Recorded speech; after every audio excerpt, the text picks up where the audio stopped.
Victoria Langford grabbed the dinosaur backpack off the boardroom floor and threw it at his chest.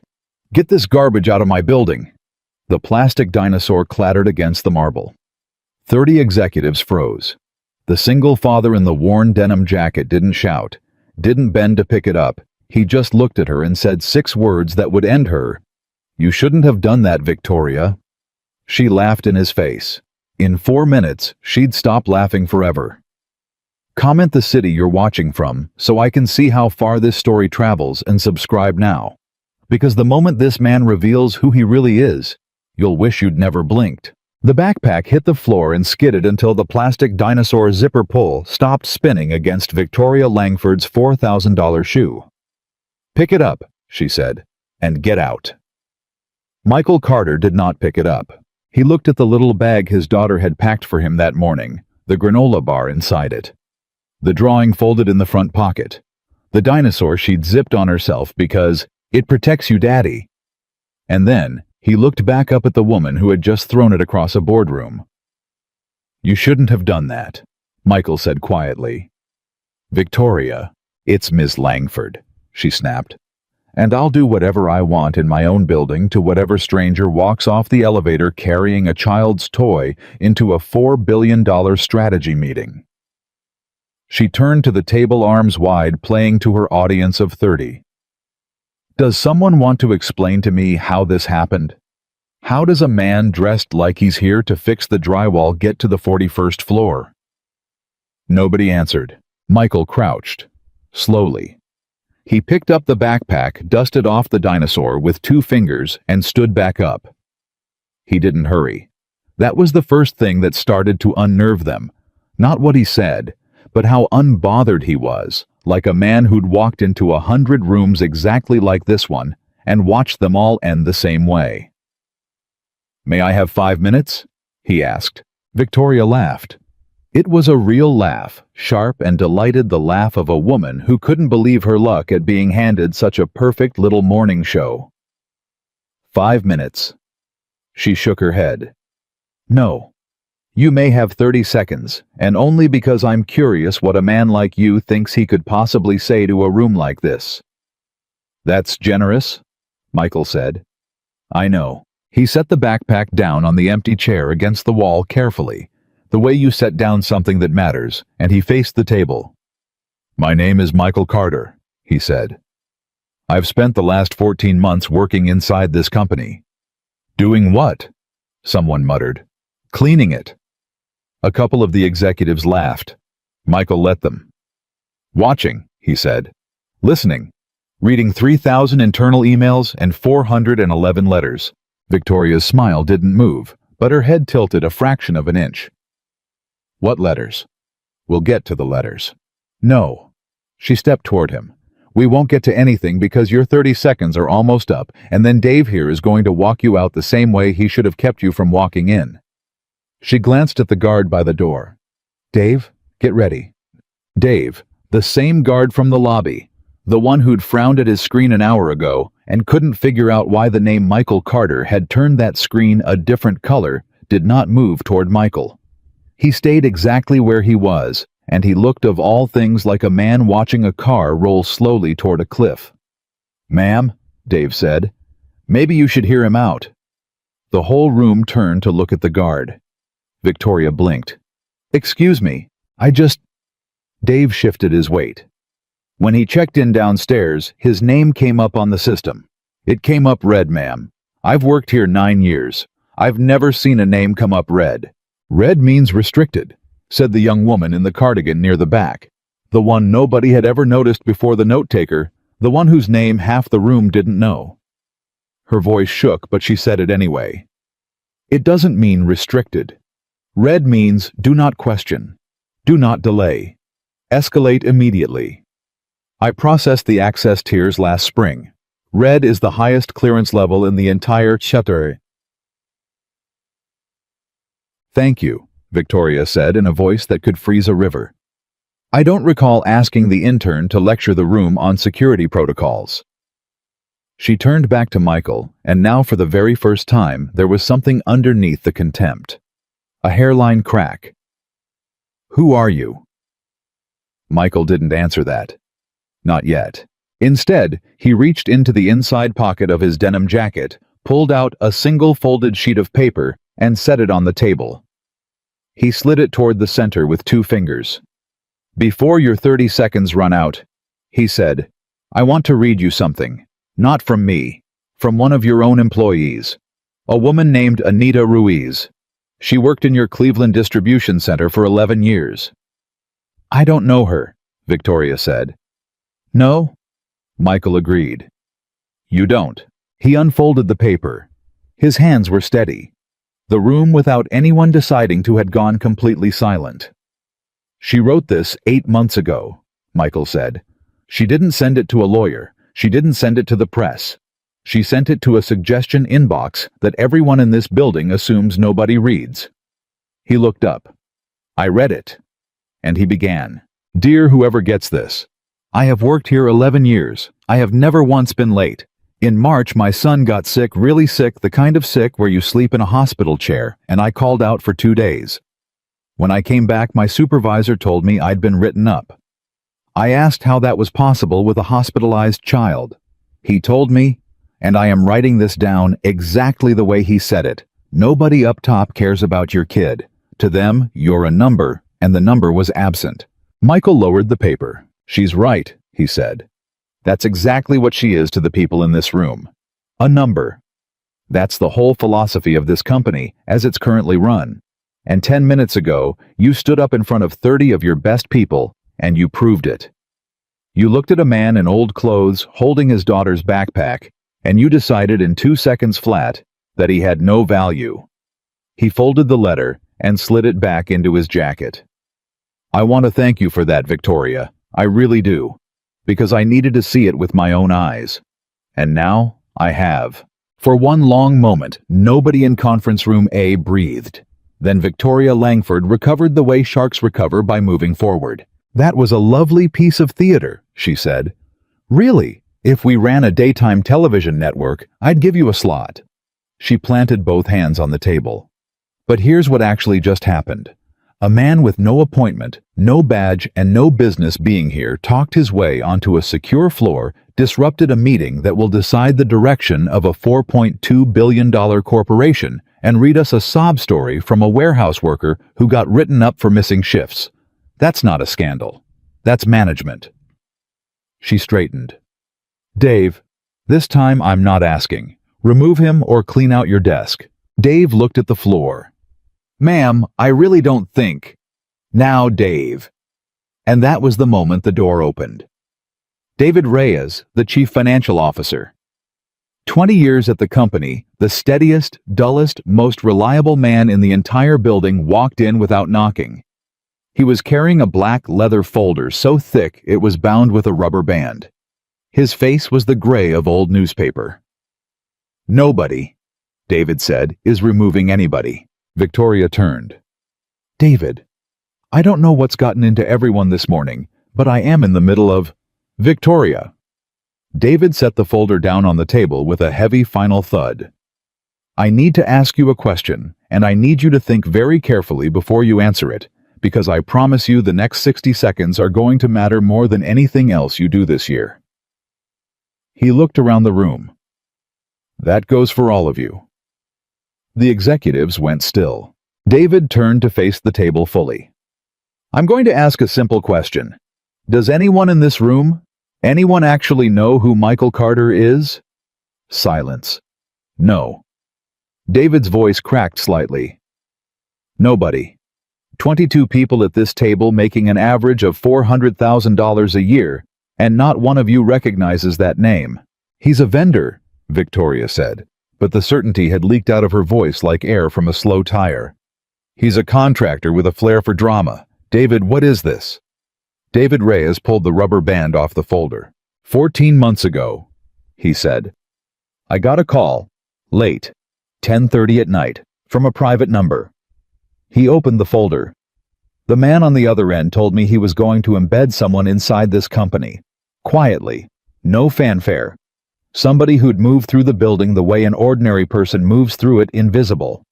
He wanted to see how this company treated the people it thought didn't matter." David looked up. He made me swear I wouldn't tell a soul. Not the board. Not you. Especially not you. Who? Victoria said, and her voice was almost a whisper now. Made you swear that? David slid the top document out of the folder and turned it around so the whole table could read it. It was a certificate of incorporation, yellowed at the edges, dated 26 years ago. And at the bottom in the box marked Founder and Principal Shareholder was a signature, Michael J. Carter. The gasp that went around the table was not loud. It was worse than loud. It was 30 people inhaling at exactly the same time. That's a forgery, Victoria said.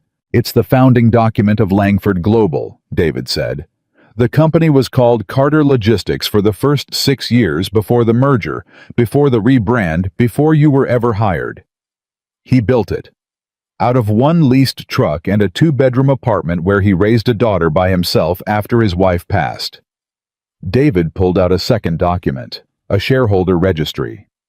He still owns 58% of it.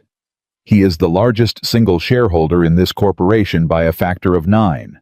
And 2 months ago, David pulled out a third page.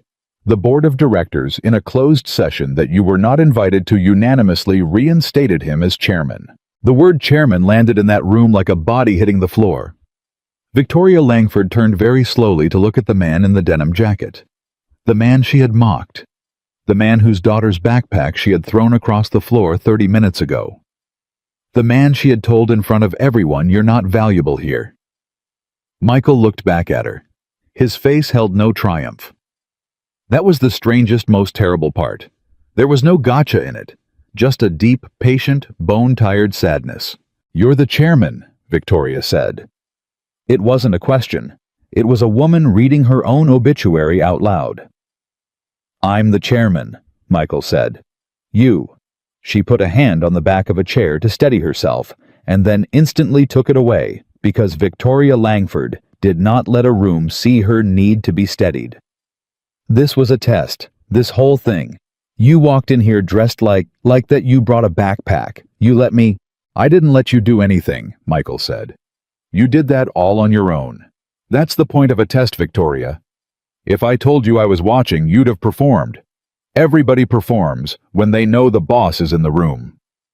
He picked up the backpack from the chair and held it, not like a prop now, but like the only real thing in a room full of expensive furniture. I wanted to see who you are when you think the most powerless person in the building is standing in front of you.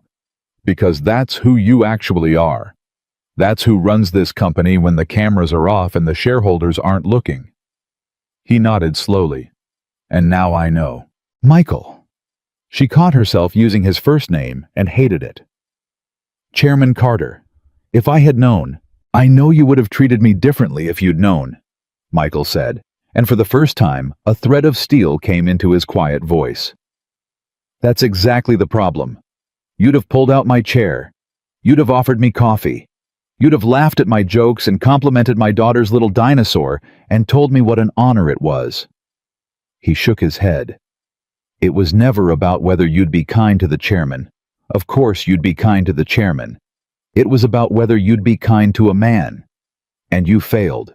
You failed in 2 seconds in front of everyone without a flicker of doubt. Victoria's mouth opened. Nothing came out. You want to know the exact moment I decided, Michael went on.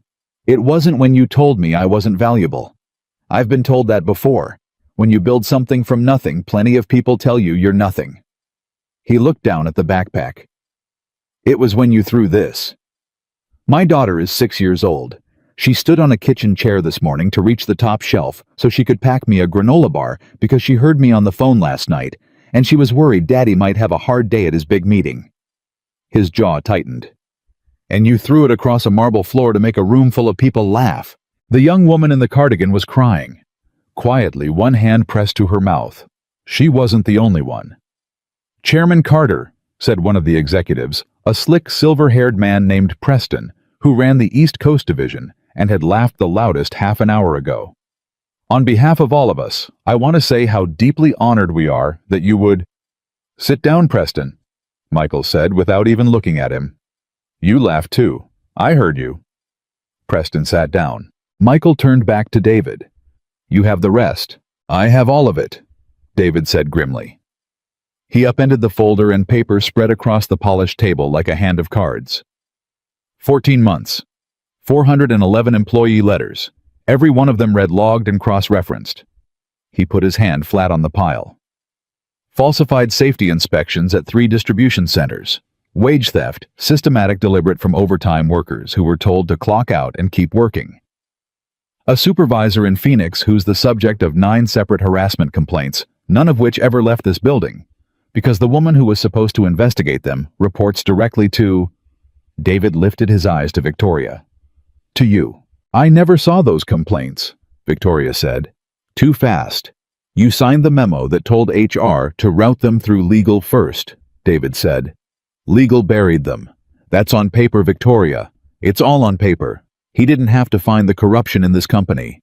He nodded at Michael. He just had to wait by the suggestion box because your own employees have been screaming into it for years. Victoria Langford stood at the head of the table where 40 minutes ago she had been a general, commanding a siege revenue, up 11% stock at an all-time high 30 people who jumped when she cleared her throat. And now she looked around the room and understood in the pit of her stomach that every single one of those 30 people was doing the math, recalculating, deciding in real time which side of this they'd been standing on. She did what people like her always do when the ground opens up. She reached for the one person weaker than her. This is Dave's fault, she said, pointing at the guard.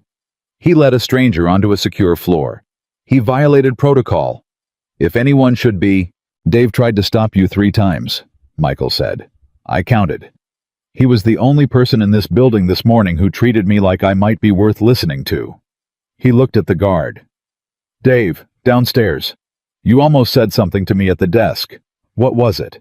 Dave swallowed. I was going to say the red flag on your name, sir. The system was screaming that you were somebody important. But I looked at you and I'm ashamed to say it, sir, for a second I thought the computer had to be wrong. Because you didn't look like anybody important. He dropped his eyes. Then I thought, no, computer's not wrong. I'm looking wrong. So I tried to slow it down. I'm sorry I didn't try harder. You tried harder than any executive in this room, Michael said. Remember that. He turned back to the table and the whole room braced, because now was the part everyone was waiting for. Now was where the powerful man revealed at last brought the hammer down. Now was the fireworks. The revenge.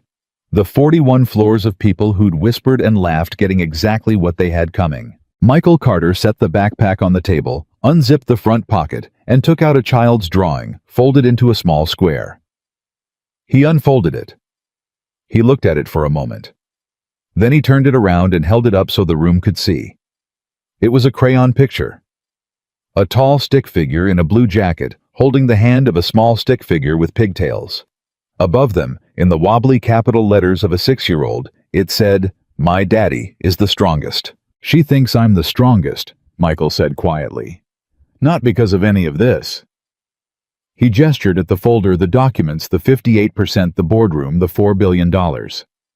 She's never seen an earnings report. She doesn't know what a chairman is. She thinks I'm the strongest because when she has a nightmare, I sit on the floor next to her bed until she falls back asleep, no matter how tired I am. He folded the drawing carefully and put it back in the pocket. That's the only kind of strength that has ever mattered to me. And I built this entire company, worked myself half to death, missed years. I'll never get back trying to build a place where the guy loading a truck at 4 a.m. gets treated like a human being. Where a woman whose son is in the hospital gets a phone call that says take all the time you need instead of a write-up. His voice thickened. And somewhere along the way I lost it. I handed it to people who measure the whole world in numbers. People like you, Victoria. So this is where you fire me, Victoria said. Her chin was up. She'd found at the very bottom of everything one last piece of her old steel. In front of everyone, make an example of me. Throw me out the way I threw out that. She gestured at the backpack. Go ahead. I'd have done the same to you. I know you would have, Michael said. That's the difference between us. He walked around the table, slowly, past Preston, who wouldn't look up, past the young woman in the cardigan at whom he paused, and to whom he said very gently, "What's your name?" "Kayla," she whispered. "You spoke up about the security tiers, Kayla. Twice. When everyone twice your pay grade sat there. I won't forget that." He kept walking until he was standing in front of Victoria Langford. Up close, without the length of the table between them, she looked smaller, older, human. "I'm not going to humiliate you," Michael said. "I thought about it. On the drive here this morning, I'll be honest with you, I thought about exactly how good it would feel." He shook his head. "But I already know what humiliation does. It doesn't fix anything. It just teaches the humiliated person to do it to the next one down the line the second they get power back. That's the whole disease. That's what I walked in here to cure, not to spread." "Then what?" Victoria said. Her voice was barely holding.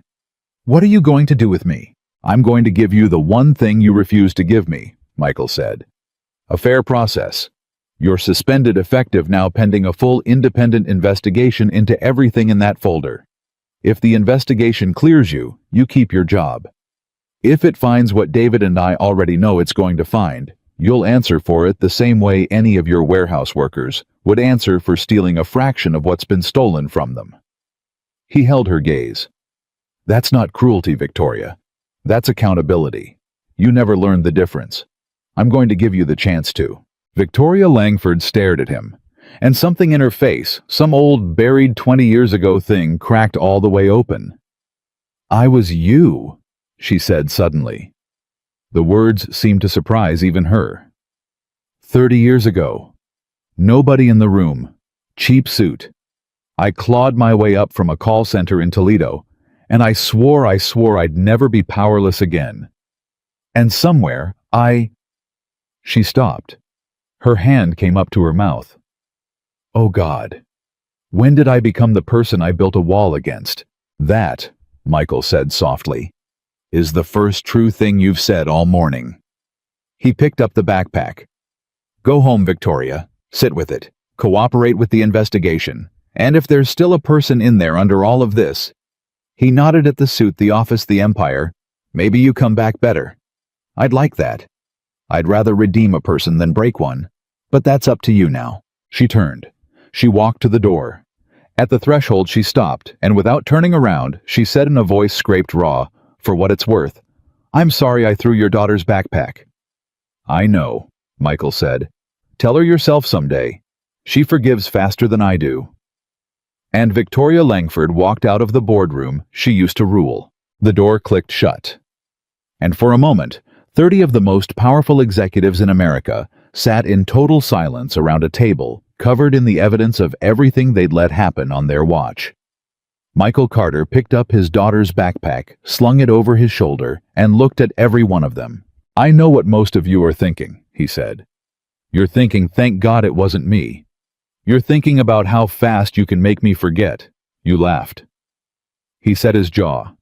"So let me save you the trouble. I remember all of it. Every whisper in that hallway. Every little laugh.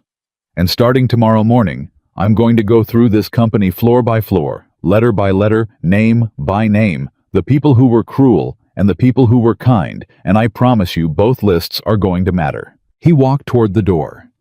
He stopped beside David Reyes and put a hand on the big man's shoulder. "You kept your word for 14 months, Michael said. Not to me, to them." He nodded at the folder. "That's why you're the only person in this building I'd trust to run it while we clean it up. Congratulations, David. Try not to hate me." David Reyes let out a breath that was half a laugh and half a sob. "I already do a little, sir."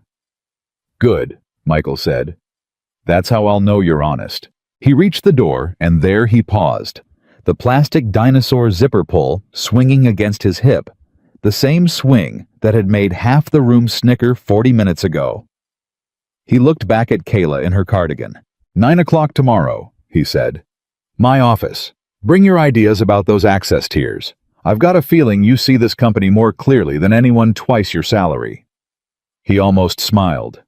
"And you're getting a raise, effective this morning, before you spoke up, because you'd have spoken up whether it helped you or not, and that's the only kind of person I want in the room." Then Michael Carter walked out, past the whispering analysts, who weren't whispering anymore, past the frozen assistants, past Dave, the security guard, whom he stopped to shake by the hand, and he stepped into the elevator. The doors began to close on 41 floors of people who had spent the last hour learning all at once that the most valuable man in the building had been the one they'd decided wasn't worth a glance. Just before the doors sealed, Michael took out his old phone and dialed a number he knew by heart. It rang once. "Hi, sweetheart," he said. And his whole voice changed every trace of the boardroom, gone replaced by something soft and unguarded that not one of those 30 executives would have recognized. "No, Daddy's all done. It went okay." He looked down at the dinosaur backpack in his hands and swallowed hard. "Hey, that dinosaur you packed me? It worked. It protected me the whole time, just like you said." A pause, a little laugh. "I know. I'm coming home right now. I'll be there for dinner. I promised, didn't I?" The elevator doors closed. And down came the most powerful man in the building carrying a 6-year-old's backpack, keeping the only promise that had ever mattered to him, while 41 floors above an empire he'd built and nearly lost, began at last to remember what it was for. The elevator doors opened on the lobby, and Michael Carter stepped out into a building that did not yet know it had changed forever. He walked across the marble floor with the dinosaur backpack over one shoulder, past the same reception desk, where 90 minutes ago a guard named Dave had frowned at a red flag on a computer screen and almost trusted it. The morning crowd was thinning now. A few employees glanced up, saw a man in a denim jacket, and looked back down at their phones, none of them knowing that the quietest man in the room was the one who owned the room, the floor above it, and 40 stories more. He didn't go home. Not yet. He sat down on a bench near the tall glass windows, took out his old phone a second time, and stared at it for a long moment before he dialed. The number he called wasn't his daughter's this time. It was a woman named Ruth Alvarez, and Ruth Alvarez had been his executive assistant for 19 years, back when the company was still called Carter Logistics and the entire office was a rented room above a tire shop. She'd left when he stepped away. She was the only person on Earth besides David Reyes who'd known this day was coming. "It's done," Michael said when she picked up. The meeting happened. There was a pause on the line. And she threw the backpack Ruth. He heard her breath catch. Ruth had helped his daughter pack that bag once months ago on a morning Michael was too exhausted to think straight. She knew what was in it. She knew the little girl had zipped that dinosaur on and told her father it would protect him. "She threw it," Ruth said slowly, and there was something in her voice now that had gone very cold and very quiet. "In front of everyone. Across the floor. Then I hope to God you didn't go soft on her, Michael." "I suspended her pending investigation," he said. "Full process. Fair hearing. Michael." "Ruth, you built a company so that a woman could throw a hospitalized kid's mother out on a technicality, and your answer is a fair hearing." Michael closed his eyes. This was the argument they'd been having for 14 months in one form or another, and he loved her for it, even when it exhausted him. "If I break her the way she breaks people," he said, "then the only thing that changes is the name on the office door. You know that. You taught me that." "I taught you to have a spine," Ruth said. "Don't you dare put that on me." But her voice had softened a fraction, and he could hear underneath the anger that she understood. She always understood. That was the tragedy of Ruth Alvarez, that she understood everything and forgave almost none of it. "When do you want me in?" "Tomorrow, 7 a.m. before the executives get there. I want you at that front desk, Ruth. I want the first face this company sees tomorrow to be somebody who remembers what it used to be." A long silence. 19 years, Ruth said finally. "And you're bringing me back to answer phones." "I'm bringing you back to run the place while David runs the numbers," Michael said.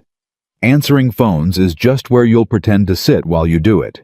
He heard her laugh, a short, disbelieving bark of a laugh, and then he heard her go quiet, and he knew she was crying a little the way Ruth cried, which was to insist very firmly that she wasn't. "Go home to your daughter," she said. "I'll see you at 7. He hung up. He looked at the phone.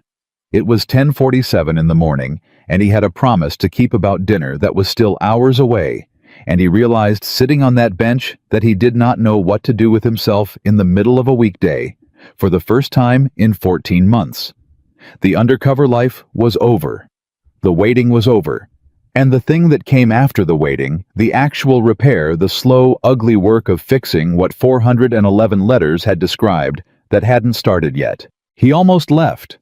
And then his phone buzzed in his hand, and the screen showed a number he didn't recognize, and something made him answer it. Mr. Carter. The voice was young, male, shaking.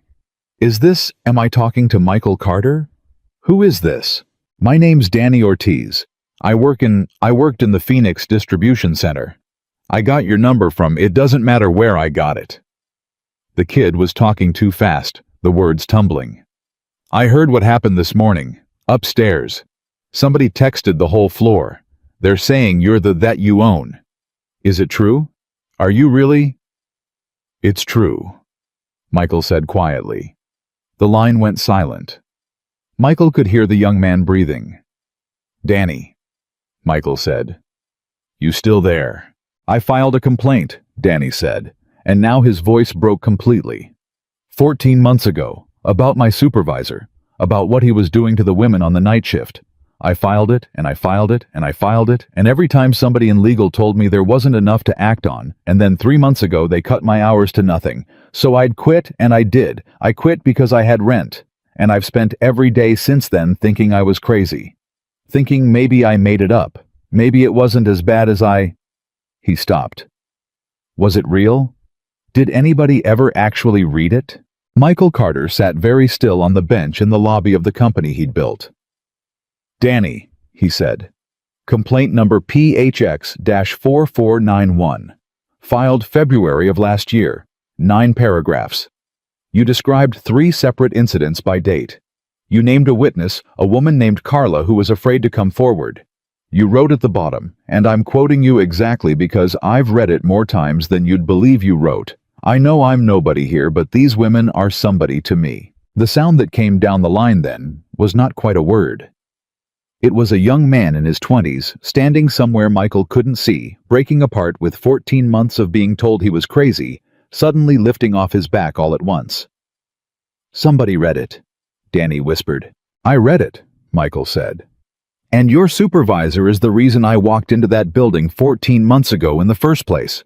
Yours was the first letter, Danny. Out of 411. Yours was the one that made me realize I couldn't fix this from a distance. I had to come see it. I had to come see who my company had become. He gripped the phone tighter. You weren't crazy. You weren't nobody. You were the only person in that entire facility with the courage to write it down and sign your name. Do you understand me? I understand, Danny said, though he clearly could barely speak. Your supervisor is named Rick Delgado. Yeah. By this time next week, Rick Delgado will never work in this industry again. And I would like you to come back, Danny, not to your old job. I want you helping me build the system that makes sure the next kid who files a complaint gets an answer in days, not never.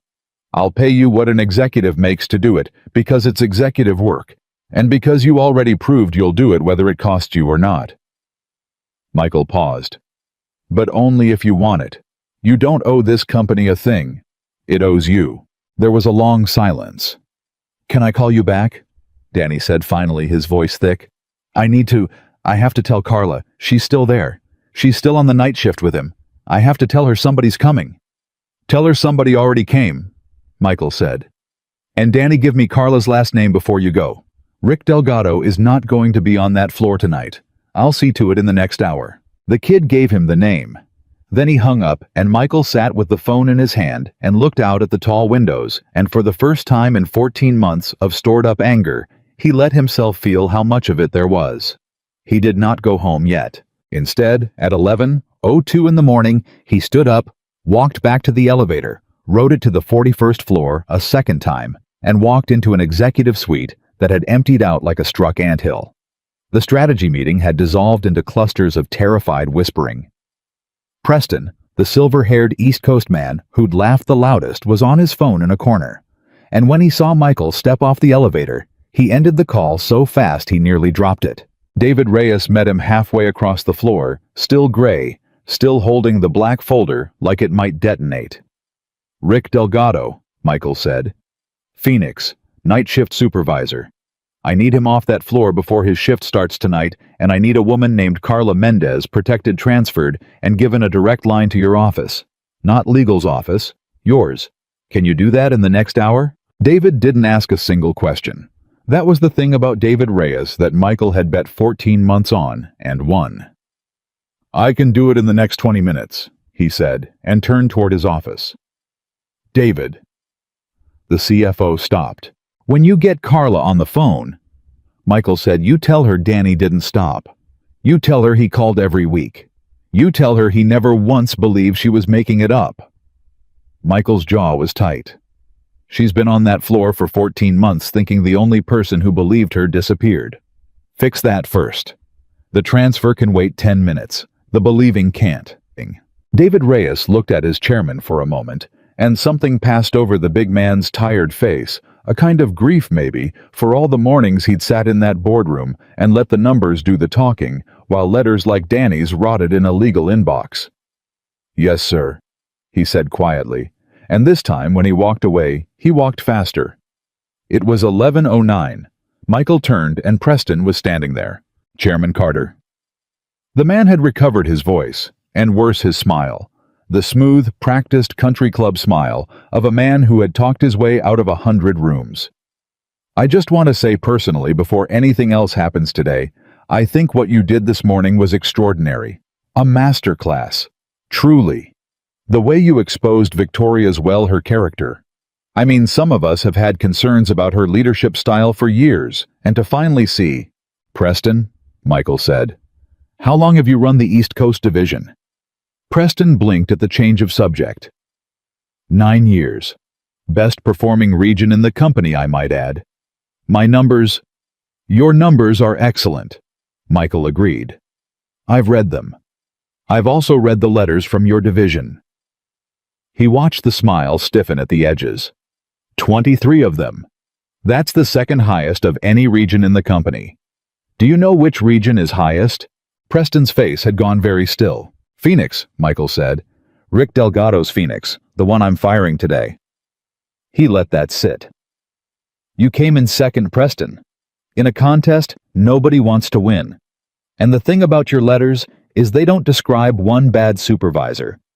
They describe a culture, yours. 9 years of it. He stepped closer. So when you stand here and tell me you've had concerns about Victoria's leadership style for years, I believe you. I believe you noticed exactly what she was because you're the same thing, and it takes one to know one.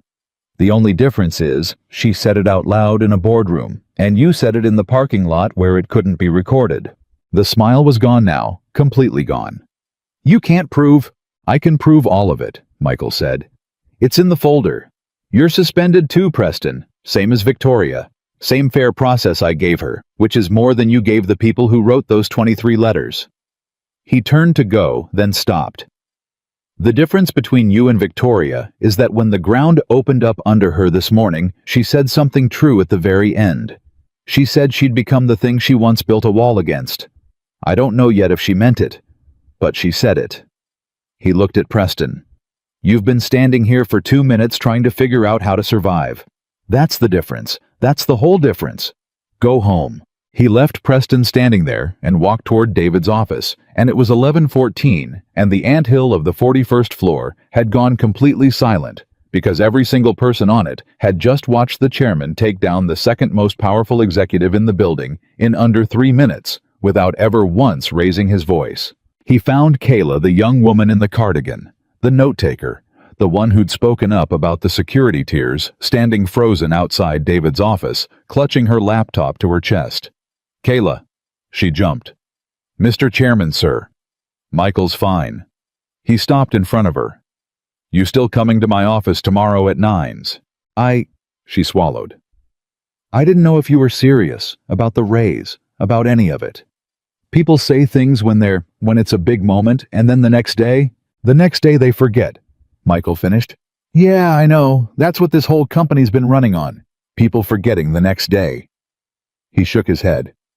I don't forget, Kayla. It's my worst quality and my best one. 9 o'clock. Bring the access tier stuff. And bring one more thing. He looked at her. You've been in this building, 2 years? 14 months, she said. I started right when... She stopped. Her eyes widened slightly. I started right around when you must have come in undercover. We were probably new the same week. Michael went very quiet. What was your first job here? He asked. Mailroom, technically. And then I got moved to processing HR access requests, which is how I know the security tiers. It's a nothing job, sir. Nobody notices it. Processing HR access requests, Michael repeated slowly. Kayla, 14 months ago, did a request come across your desk to set up a contractor badge for a man named Michael Carter, tier red, with a note that said the request came from David Reyes and was not to be discussed with anyone.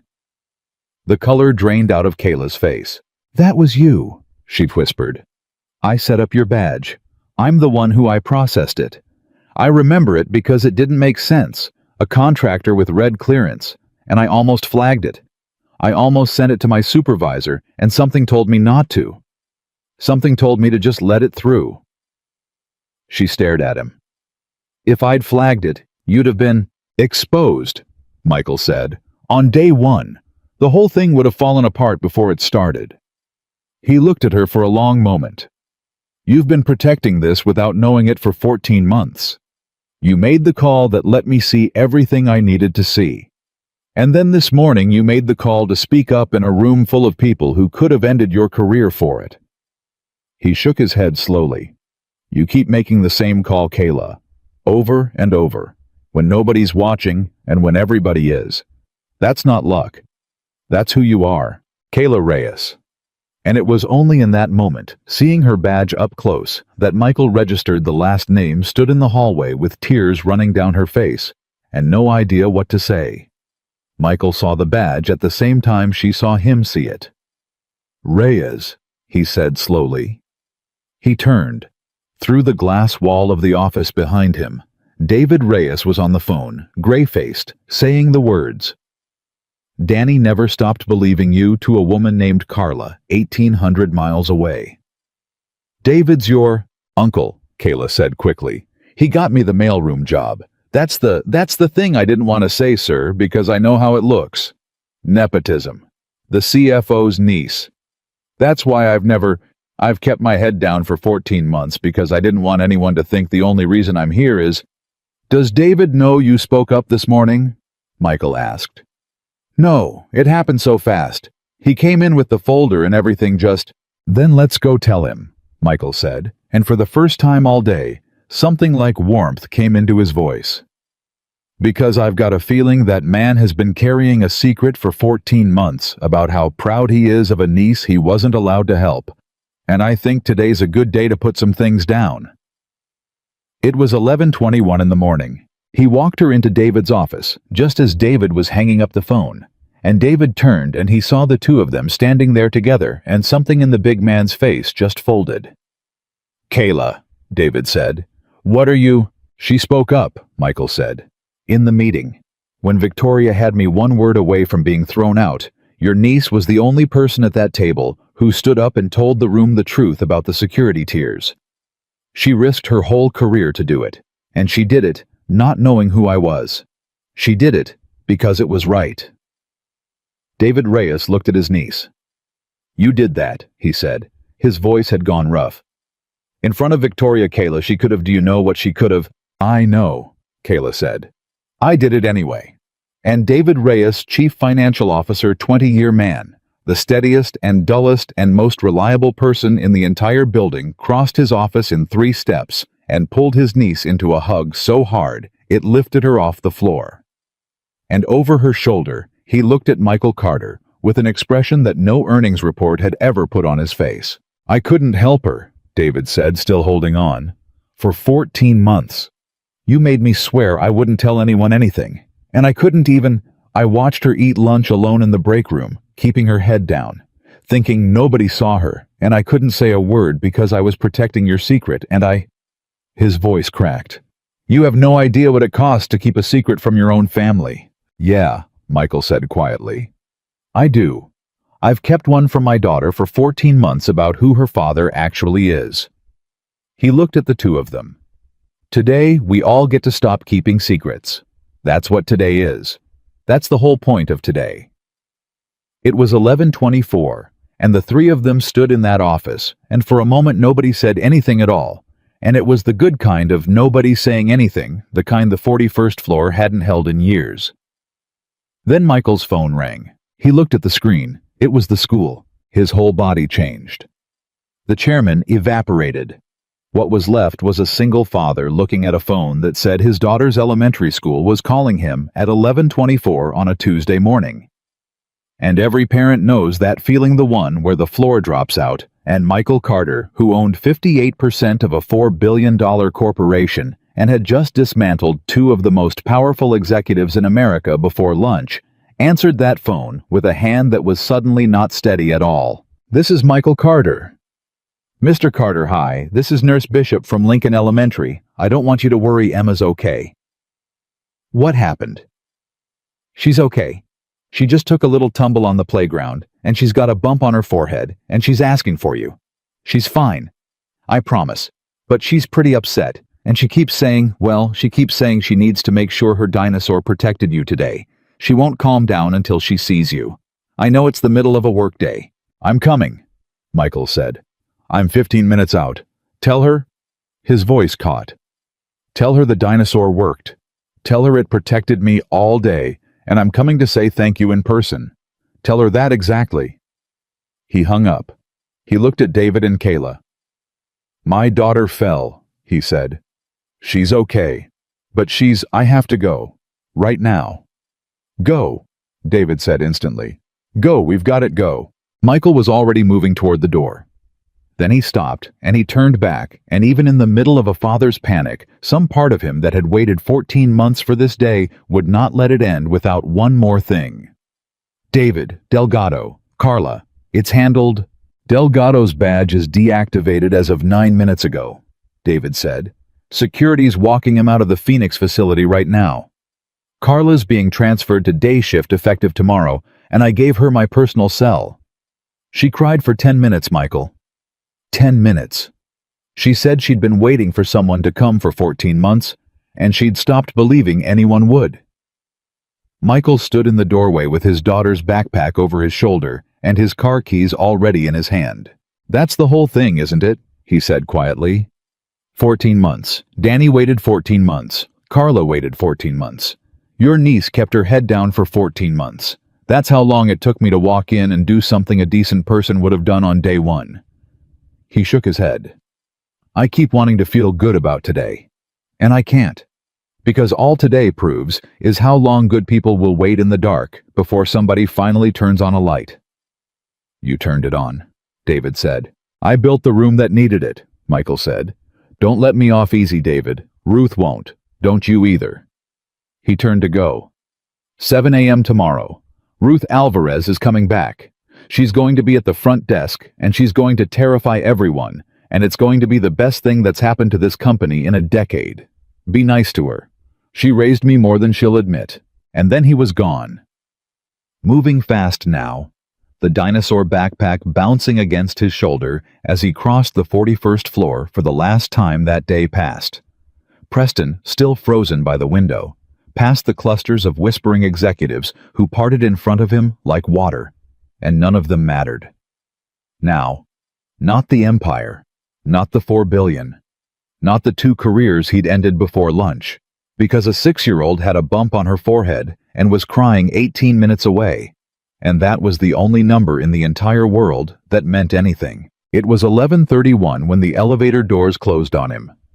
It was 11:49 when he ran through the front doors of Lincoln Elementary, and a small girl with pigtails and a bandage on her forehead saw her father coming down the hallway and screamed, "Daddy!" loud enough to be heard in the parking lot, and Michael Carter dropped to his knees on the linoleum and caught her and held her, and did not care that he was crying in front of the school nurse. Did it work? Emma demanded, into his neck, pulling back to look at him with the deadly seriousness that only a 6-year-old can bring to a question. The dinosaur. Did it protect you? Was it a hard day?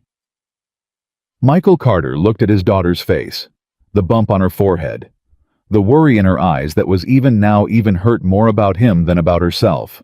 Baby, he said, it was the hardest day I've had in 14 months, and the dinosaur protected me the whole entire time. I want you to know something. He held her small face in his 2 rough hands. There was a moment today, a real moment, where a very powerful person told me I wasn't worth anything, that I didn't matter, that I had no value. Emma's face crumpled with outrage, and he shook his head gently before she could speak. And you know what got me through it? I put my hand on your backpack, and I felt the dinosaur, and I thought about a little girl who stood on a kitchen chair this morning so her daddy wouldn't have a hard day. And I knew that person was wrong. I knew I was the richest man in that whole building. Not because of money, Emma. Because of you. Emma considered this with enormous gravity. Okay, she said finally. But did you tell her she was wrong? Michael laughed a real laugh, the first fully real one all day, one that came up from somewhere the boardroom couldn't reach. Yeah, baby, he said. I told her. I told her real good. Good, Emma said, satisfied, laying her head back on his shoulder. Because you are valuable. You're the most valuable.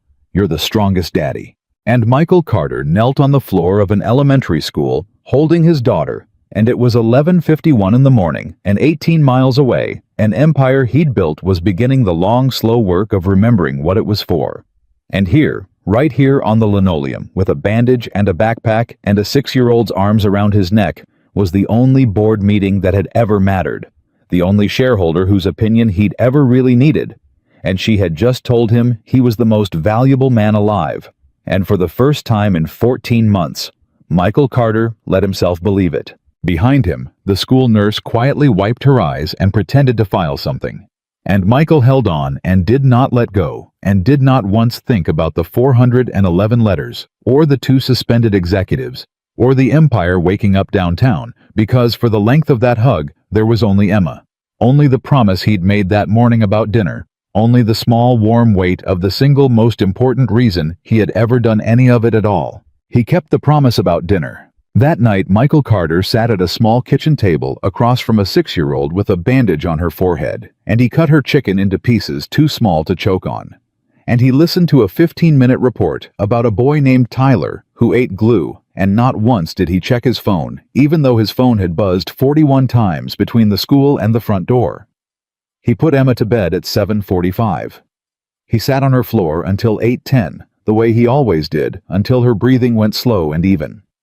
And only then, at 8:14 in the evening, did he go into the kitchen, pour a cup of coffee. He had no intention of finishing, and finally look at the 41 messages. Most were from David. One was from Ruth, and one, the last one. The one that made him set the coffee down very slowly was from a number he didn't recognize, and it said, "Only Chairman Carter. This is Victoria Langford. I know I have no right to your time, but before your investigation buries me, there is something you need to know about David Reyes that nobody in that room told you. Call me, tonight." Michael read it 3 times. He knew exactly what she was doing. He'd seen it 100 times in 30 years of business, the cornered animal that reaches for the throat of the person standing next to it, hoping to bring the whole structure down rather than fall alone. Victoria Langford had nothing left to lose, and a person with nothing left to lose will always try to take somebody with them. He almost deleted it. Then he thought about the things she'd said at the end in the boardroom when the ground had opened under her. When did I become the person I built a wall against? He thought about how it had sounded true. And he thought, if I only listen to the people who make me comfortable, I'm no better than the executives who buried Danny's letters for 14 months. He called her. She answered on the first ring, which told him she'd been sitting by the phone. "You called," Victoria said. She sounded different, smaller. The general's cadence was gone. "I didn't think you would." "You said something about David," Michael said. "So say it." A pause. You should be careful trusting him, Victoria said. That's all. I know how this sounds. I know I sound like exactly what I am, a woman trying to save herself by poisoning the water. But I ran this company for 6 years. Michael and I know where things are buried, and David Reyes has his fingerprints on more of them than you think. The overtime irregularities you found. The wage adjustments. He signed off on the accounting that hid them. Not me. Him. I gave the orders, yes. But he built the machine that made the orders invisible. And if your investigation is fair, really fair, the kind you promised me, then it can't stop at me. It has to go to him, too. Michael was quiet for a long moment. Is that everything? He asked. Isn't it enough? Victoria. He set the coffee down. You just told me the truth. Do you understand that? You just told me something true, and you told it to me because you thought it would hurt David and help you. But it doesn't help you at all. You just confessed that you gave the orders, on a recorded line, which this is, which I told you it would be when we started. You handed me the one thing my investigation still needed, and you did it to take a swing at the man who exposed you. The silence on the line was total, so let me tell you what I actually heard just now. Michael went on. I heard a woman who's still even now, even at the very bottom, playing the only game she knows how to play. Bring somebody down with you. And I heard underneath it something else. I heard that you might be right about David. And I'm going to look into it because a fair process means a fair process, even when the accusation comes from someone with filthy hands. He paused. You didn't ruin David tonight, Victoria. You might have. I don't know yet. But you definitely ruined yourself, and you did it to yourself.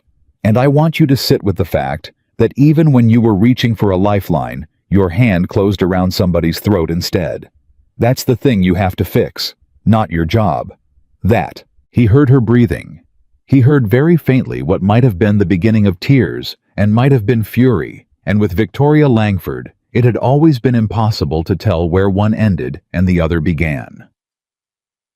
I don't know how to be anything else, she said finally, and it was the most honest thing she'd ever said to him. I'm 58 years old. I've been this person since I was 22. You're telling me to fix it like it's a broken hinge.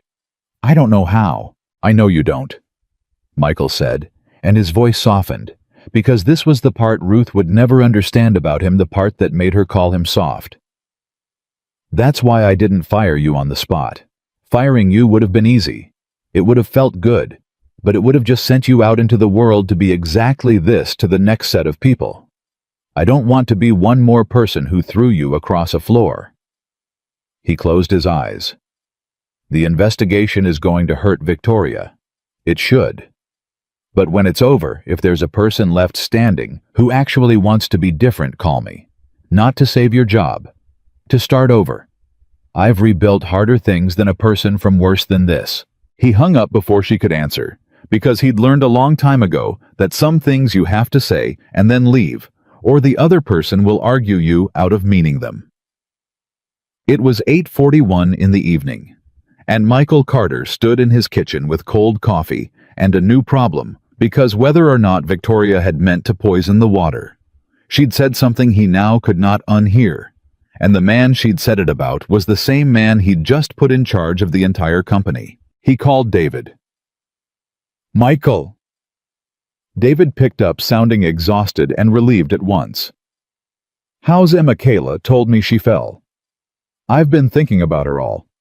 She's fine. Bump on the head, ate all her dinner, asleep now. Michael leaned against the counter. David, I need to ask you something, and I need you to not lie to me because I'll know, and because the not lying is the whole reason I picked you. A pause. When David spoke again, the relief had drained out of his voice, and something careful had taken its place. Ask. Victoria just called me. She says you signed off on the accounting that hid the overtime irregularities. She says you built the machine that made the wage theft invisible. Michael kept his voice level. Is that true? The silence went on so long that Michael thought the call had dropped.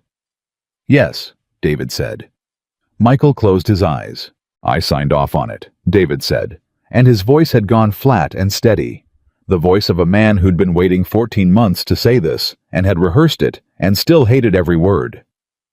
In year 2 of Victoria's tenure, she restructured the overtime accounting and put it in front of me and told me to sign, and I read it, and I understood exactly what it did, and I understood exactly who it hurt, and I signed it anyway. Because I had 2 kids in college, and a mortgage, and a wife who'd just been diagnosed, and Victoria made it very clear that the last CFO who questioned her restructuring was gone within the month. He exhaled. So yes, I'm the man who made it invisible. She's right. I'm not going to sit here and tell you I'm clean, Michael, because I'm not. And you deserve better than a clean-sounding lie. Michael gripped the edge of the counter. Then why? He said slowly. Did you keep every letter? Why did you help me for 14 months? Why did you walk into that boardroom this morning with a folder that has your own fingerprints in it and hand it to me knowing it would expose you too? Because, David said. And now his voice finally broke. The day you called me 14 months ago, the night 10:30 private number. You said you wanted to see how this company treated the people it thought didn't matter. And I hung up the phone and I sat in the dark and I realized I already knew how it treated them. I'd known for years. I'd been signing how it treated them. He was crying now, openly, a heavy-set 50-something man, alone in his house crying into a phone. You gave me a chance to be on the right side of it before I died. That's what 14 months was, Michael. It wasn't me helping you. It was me trying to buy back a piece of my own soul one letter at a time, knowing the whole time that the folder I was building would eventually have to include me. I brought it in this morning anyway. I put my own name in the evidence, because I decided I would rather go down telling the truth than survive one more day telling that lie. Michael Carter stood in his kitchen and did not say anything for a long moment. Kayla, he said finally. Does she know? No. God, no. David's voice was raw. She thinks her uncle's a good man. That's Michael. That's the thing I can't. She stood up in that boardroom today because she thought she came from decent people. If this comes out, if she finds out what I signed, she came from decent people, Michael said. You just heard what I heard a man tell me the truth about the worst thing he ever did when a lie would have been easier and safer, and nobody would have caught him, Michael said. Victoria had to be cornered before she told the truth, and even then she only told it to hurt someone. You told it to me freely at your own kitchen counter at 8:45 at night, knowing it might cost you everything 5 minutes after I asked. That's the difference, David.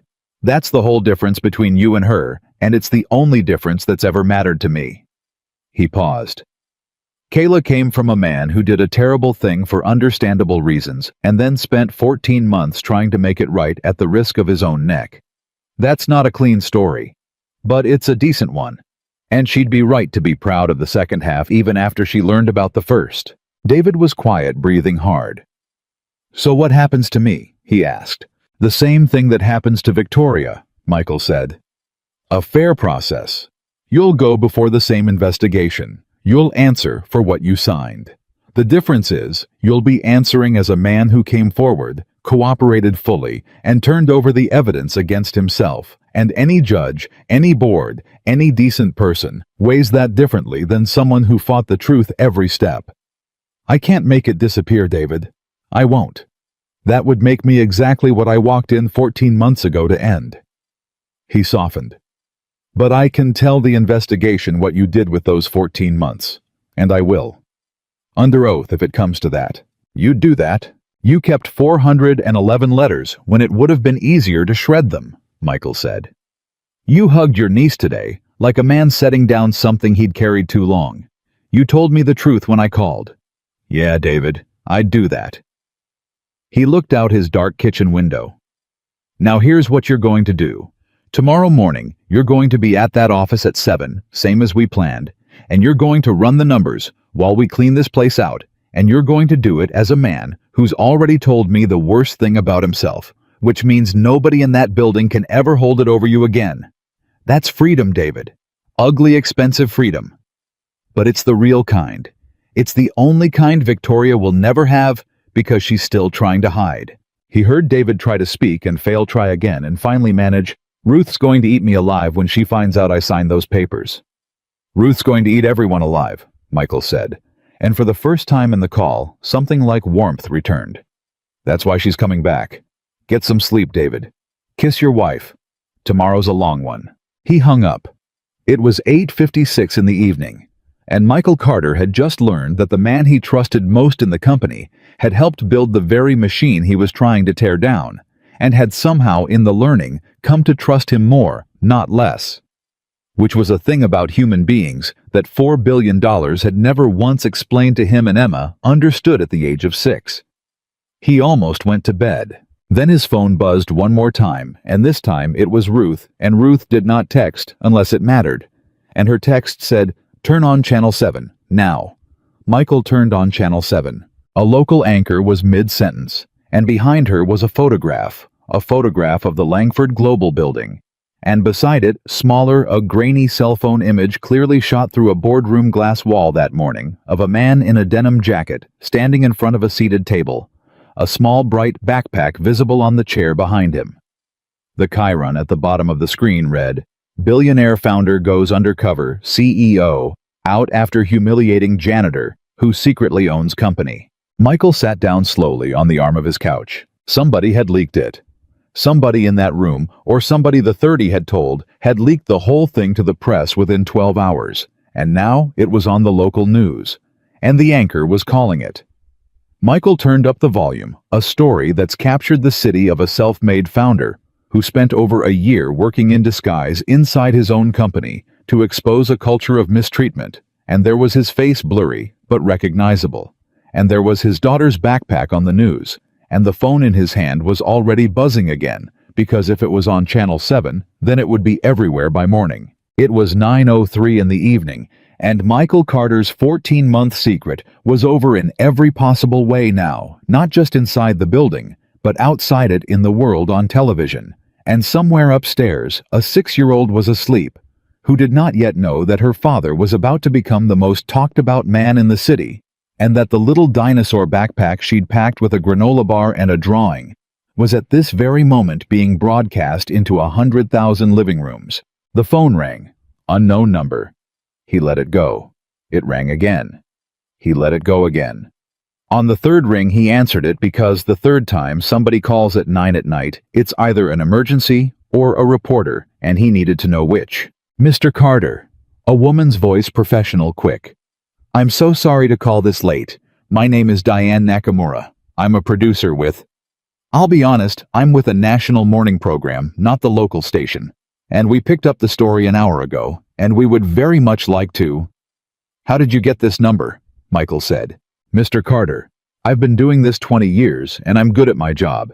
And the honest answer is that a lot of people are looking for you tonight, and I found you first. I'm not going to insult you by pretending otherwise." She had a directness he almost respected. "Here's my pitch, and then you can hang up on me. Right now, this story is being told about you. By tomorrow morning, it's going to be told about you on every network in the country, and you won't be in any of those tellings, which means other people get to decide what it means. A billionaire pretending to be poor. A stunt. Rich man playing dress-up to fire his CEO. That's one version, and it's the version that runs if you stay silent." She paused. "Or you come on and you tell it yourself. What it was actually about. The letters. The people. Your daughter's backpack. You get to decide whether this is a story about a powerful man's revenge or a story about 411 people who finally got heard. But you have to decide fast because this train is leaving with or without you." Michael Carter sat on the arm of his couch and looked at the television where his own blurry face was still on the screen. She wasn't wrong. That was the maddening thing. She was a stranger who'd hunted down his private cell phone at 9 at night, and she was completely right. "Let me ask you something, Diane Nakamura," he said. "If I came on your program, would you let me bring the letters?" A pause. The employee letters. 411 of them. Anonymized. Real words from real people who spent years being told they didn't matter. "If I do this, I'm not coming on to talk about me. I don't care about me. I'm coming on so that Danny in Phoenix and Anita in Cleveland and a woman named Carla, who worked 14 months on a night shift, too afraid to speak, I'm coming on so their letters get read on national television. That's the only version of this I'll do. Me, the backpack, the founder, the disguise, that's the bait.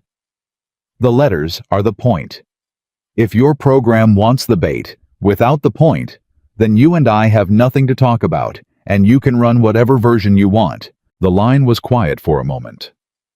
Mr. Carter, Diane said, and something in her professional voice had shifted, gone quieter and more real. In 20 years of booking guests, I have never once had someone try to negotiate less attention for themselves and more for people I've never heard of. A pause. Yes, bring the letters. We'll build the whole segment around them. I'll put it in writing tonight. Then I'll think about it, Michael said. I'll call you in the morning. And Diane, the first person who reads any of those letters on air is going to be a young man named Danny Ortiz, if he'll agree to it, because he wrote the first one, and he spent 14 months thinking he was crazy, and I'll be damned if his name gets left out of a story his courage started. He paused. Good night. He hung up. It was 9:14 in the evening, and Michael Carter turned off the television and stood in the sudden quiet of his living room and understood that the thing he'd started that morning in a boardroom had already grown far beyond that boardroom, beyond the building, beyond anything he could control now. It was in the world. It belonged to the world. By tomorrow, every stranger in the city would have an opinion about the man with the dinosaur backpack, and half of them would be wrong, and the only thing he could do about it was tell the truth louder than the lies. He climbed the stairs. He looked in on Emma. She was asleep, with one arm thrown over the exact spot where her backpack usually sat. The backpack that was at that moment on the local news. And she had no idea. And he was fiercely glad she had no idea. And he thought, tomorrow the whole world finds out who her daddy is. And I have to be the one to tell her first before some kid at school does it wrong. He sat down on the floor of her room, the way he did every night, and he watched her breathe. At 9:31, his phone buzzed one last time. He almost didn't look. But he did, because he was a father and a founder, and a man who'd trained himself for 30 years to look at the thing he didn't want to see. And the message was from Kayla David's niece, and it said, Mr. Carter, I'm so sorry to text this late. Something's wrong. I came back to the office to grab my laptop, and the servers in the records room are running. Someone's in the system right now deleting files. It's happening from inside the building. Right now. I don't know who. What do I do? Michael Carter rose from the floor of his daughter's bedroom. He looked at her sleeping face one more time. He stepped into the hallway, pulled the door, most of the way closed, and lifted the phone to his ear. And when he spoke, his voice had changed entirely. Gone was the exhausted father on the bedroom floor, and back was the man who had built something out of one leased truck and refused for 30 years to let anyone take it from him. Kayla, he said quietly, listen to me very carefully. Do not let them see you. Do not touch anything. And tell me exactly which room the light is coming from. The records room, Kayla whispered. 3rd floor. The light's coming from under the door, and I can hear the servers. Mr. Carter, I'm scared. Someone deleted almost the whole first quarter already. I watched the file count drop while I was standing here. Michael was already moving through his dark house, pulling on his boots one-handed, the phone pinned between his ear and his shoulder. Kayla, where are you standing right now?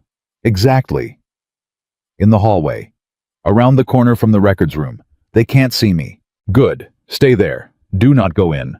Do not confront anyone. He grabbed his keys off the counter. I need you to do one thing, and it's the most important thing you'll do tonight. Is there a landline on the 3rd floor, not your cell? A desk phone? Yes. There's one at the reception station right here. Pick it up. Dial 9 for an outside line, then call building security's main desk, and tell them there is an unauthorized person in the records room deleting corporate financial records, and the chairman is ordering that room sealed. Those words exactly. The chairman is ordering. They'll move faster for that than for anything you or I could say as people. He was in the car now, backing out fast. Then hang up and call David. Wake him up. Tell him the same thing. Then go back to your corner and wait for me. I'm 18 minutes out. Can you do all that? I can do it, Kayla said. And he heard her voice steady itself, the same steadiness she'd found in the boardroom that morning when she stood up in front of Victoria. I can do it. I know you can, Michael said. That's why you're the one who's there. He hung up. It was 9:36 in the evening, and Michael Carter drove through empty streets toward a building he owned where someone was at that exact moment trying to burn the evidence before an investigation could read it. He knew, of course. He'd known the second Kayla said the file count was dropping.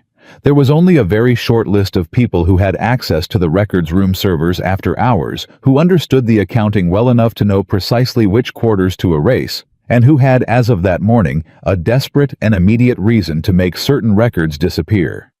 And the cruelest part, the part that sat in his chest like a stone as he drove, was that the list had exactly 2 names on it, and one of them was the man he'd defended on the phone 40 minutes ago. One of them was David Reyes. He didn't want to believe it. He'd just told David at his own kitchen counter that the difference between him and Victoria was that David told the truth freely. He'd promised to testify for him. And now, less than an hour later, someone with a CFO's access was standing in a server room deleting the exact records that would sink a CFO. Michael gripped the wheel and made himself think it through, cold the way 30 years had taught him. Because there was a second name on that list too. Victoria Langford still had her access. Nobody had revoked her credentials yet. In the chaos of the day, the suspension, the news leak, Emma's fall, the phone calls, nobody had walked down to IT and shut off the badge of a woman who'd run the company for 6 years and knew exactly where every skeleton was buried. And a woman who 40 minutes ago had called Michael to try to bury David alongside herself. 2 names, one of them cooperating exposed free, one of them cornered desperate and holding a grudge. Michael pressed the gas. It was 9:49 when he pulled into the parking structure, and there was already a security vehicle by the entrance with its lights on, which meant Kayla had made the call, and the words the chairman is ordering had worked exactly as he'd known they would. He crossed the lobby at a near run, badged himself into the elevator, and rode up to the 3rd floor with his heart going hard, and when the doors opened, he found a scene already in motion. 2 security officers standing outside the records room. Kayla pressed against the far wall, clutching her laptop like a shield, and the records room door standing open. And inside it, lit by the cold glow of a dozen monitors, a figure hunched over a terminal. The figure turned. It was neither of them. It was Preston, the silver-haired East Coast Division head, the man who'd laughed the loudest that morning, and then tried to congratulate Michael on his masterclass, the man Michael had suspended in under 3 minutes before lunch. Preston was standing in the records room at 9:51 at night, with his sleeves rolled up and his hand still on a keyboard, and his face, when he saw Michael, went through 4 expressions in half a second and landed finally on the worst one a cornered man can land on. Not fear, defiance. You, Michael said. I have every right to be in this building, Preston said, but his voice cracked on the word right, and everyone in that hallway heard it crack. I'm a division head. You're a suspended division head deleting financial records at 10 o'clock at night, Michael said, walking toward the door slowly. Stop talking, Preston. Every word makes it worse, and there are 2 security officers and a witness listening, and the servers keep a log of every deletion with a timestamp and a user ID, which you would know if you were half as smart as you spent 9 years pretending to be. He stopped in the doorway. Which quarters did you delete? Preston said nothing. Which quarters? You'll never prove it was me, Preston said. I was never here. You have no idea what's on those servers, old man. You think you cracked this whole thing open this morning with your little disguise and your daughter's backpack? You have no idea how deep it goes. You have no idea who else. He stopped himself. Too late. Michael went very still. Who else? Michael repeated softly. Finish the sentence, Preston. I want a lawyer, Preston said. It was 9:53, and in the doorway of a server room, Michael Carter understood that the story had just gotten larger than 2 suspended executives and a folder of letters. You have no idea how deep it goes. You have no idea who else. Preston hadn't come here at 10 at night to save himself. A man saving only himself deletes the records that name him and runs. Preston had been methodically erasing entire quarters. Kayla had watched the count drop by the hundreds, which meant he was covering for something or someone much bigger than one division head's harassment complaints. Take him to the security office, Michael told the two officers. Don't let him touch a phone. He can call his lawyer from a room where I can watch him do it.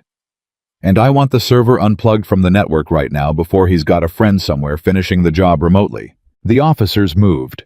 Preston didn't resist. But as they walked him past Michael in the doorway, he leaned in close and said low enough that only Michael could hear it. You should ask David Reyes what's in the 8th floor archive. Ask him about the Meridian accounts. Then come talk to me about who the good guys are. And he smiled the smug half-smile of a drowning man who's just grabbed someone's ankle and let himself be led away.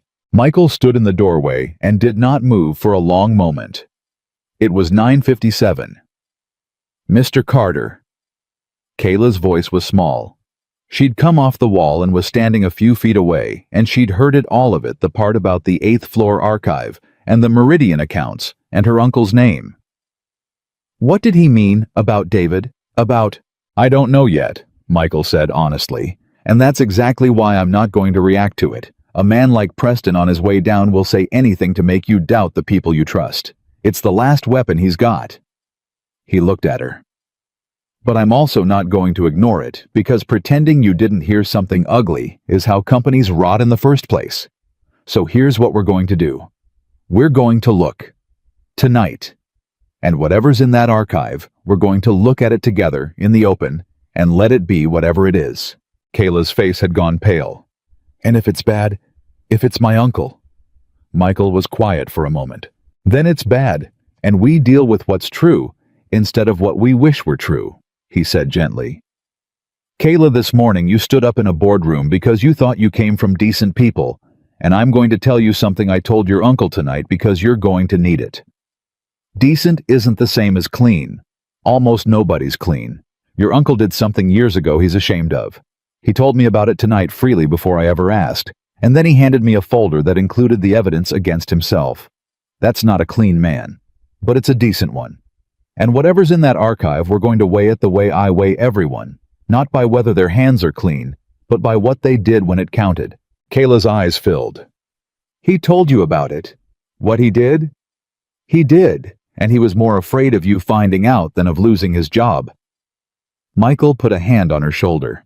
So maybe let him tell you himself when he's ready. Don't let Preston be the one who tells you who your uncle is. Preston hasn't earned that. It was 10:04 when David Reyes came through the third-floor doors at a dead run. Tie-gone, coat half on, having driven from his house the second Kayla called. He took in the scene, the security officers gone with Preston, the unplugged server, his niece with tears on her face. Michael standing in the doorway, and his eyes went straight to Kayla. Are you hurt? Did he? I'm fine, Kayla said. Uncle David, I'm fine. David turned to Michael and his face was a wreck of fear and fury. Preston. It was Preston in the records room deleting what? Quarters, Michael said. Hundreds of files. He was covering something bigger than himself, David. And on his way out he said something I need to ask you about, and I'm going to ask you the same way I asked you at your kitchen counter tonight, straight and expecting the truth. Michael watched him carefully. He said to ask you about the 8th floor archive and about the Meridian accounts. The change in David Reyes's face was instant and total. He didn't look guilty. That was the thing Michael would think about later replaying it. A guilty man's face closes up, goes careful, starts calculating. David's face did the opposite. It opened. It went white and stricken, and horrified, the face of a man who's just heard a name he buried a long time ago dug up in the worst possible place. Meridian, David said. His voice had dropped to almost nothing. He said, Meridian. What is it, David? Michael. David glanced at Kayla, then back. Not, I can't, not in front of... Yes, in front of her, Kayla said fiercely, stepping forward. I'm done being protected. I stood in that boardroom this morning. I called security tonight. I'm not a kid you keep secrets from anymore, Uncle David. Whatever it is, I want to hear it the same time he does." David Reyes looked at his niece for a long moment. Then he seemed to make a decision, and something in his shoulders dropped, the way a man's shoulders drop when he stops running from a thing he's been running from for years. "The Meridian accounts," he said, "are the reason I've been terrified since the day Michael called me 14 months ago." He leaned against the wall. 8 years ago, before Victoria, when the company was smaller, there was a set of shell accounts, Meridian Holdings. On paper, they were a logistics subcontractor. In reality, they were a way to move money off the books. Pay people who couldn't be paid openly. Hide losses in bad quarters so the numbers looked clean for investors. He swallowed. "I didn't build them, but I inherited them when I became CFO, and I made a choice. I could blow the whistle, tear the whole company down, put 4,000 people out of work over something I didn't create. Or I could quietly unwind them, close them out one at a time, clean it up slow enough that it wouldn't collapse everything. I chose to unwind them. It took me 6 years. The last Meridian account closed 3 years ago." He looked at Michael, and his voice shook. "And every single record of how I did it, every proof that I was closing them and not using them, is in the 8th floor archive. Which means if Preston's been down there tonight, or if he knows what's in it, he can make it look like I was running Meridian instead of ending it. He can take the one thing that proves I did the right thing and flip it into the thing that proves I did the worst thing. And there's nobody left alive who set them up who could tell you the truth. It's just my word, and a suspended CFO's word after a day like today." He didn't finish. He didn't have to. It was 10:11, and Michael Carter stood in a third-floor hallway and understood finally the shape of what he was standing inside. This was never just a story about a cruel CEO and a founder in disguise. Underneath the letters, underneath the wage theft, underneath Victoria's cruelty and Preston's harassment, there was an older, deeper rot, an 8-year-old machine for hiding money. And the man who'd spent 6 years quietly dismantling it was the same man now standing in front of him with his own niece, watching one accusation away from being cast as its architect. "Preston knew," Michael said slowly. "Preston knew about Meridian, and Preston came here tonight to delete the records that prove you closed it, so that when the investigation opens, the archive, all it finds is that the accounts existed, and your name is all over them, with nothing to show you were unwinding them." "Yes," David whispered. "Which means Preston isn't protecting himself," Michael said. "He's protecting Meridian, or somebody connected to it, somebody who's still around.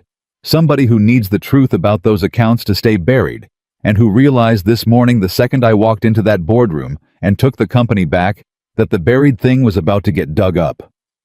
He looked at David. "Who set up Meridian, David, 8 years ago, before Victoria? Who built it?" David Reyes looked at the floor. When he looked back up, his eyes were wet. "I've never said this name out loud in 8 years, he said. "Because he's powerful, and he's connected, and he made it very clear a long time ago what happens to people who say it." He took a breath. "The man who built the Meridian accounts is a member of your board of directors, Michael. He's sitting on your board right now, the board that voted 2 months ago to reinstate you as chairman." His voice broke. "His name is Gerald Vance, and he didn't vote to bring you back because he believed in you. He voted to bring you back because he thought a sentimental old founder wandering the halls in a disguise would be too busy reading sad letters to ever look at the money. He voted for you because he thought you were harmless." The hallway went silent. It was 10:15, and Michael Carter felt something turn over in his chest. Something cold and clarifying, because now it all fit. The board's strange eagerness to reinstate him. The clean, unanimous vote. The way certain doors had been left open for him, and certain rooms had never come up. He'd spent 14 months thinking he was the one running the secret investigation, the man behind the glass, watching everyone else.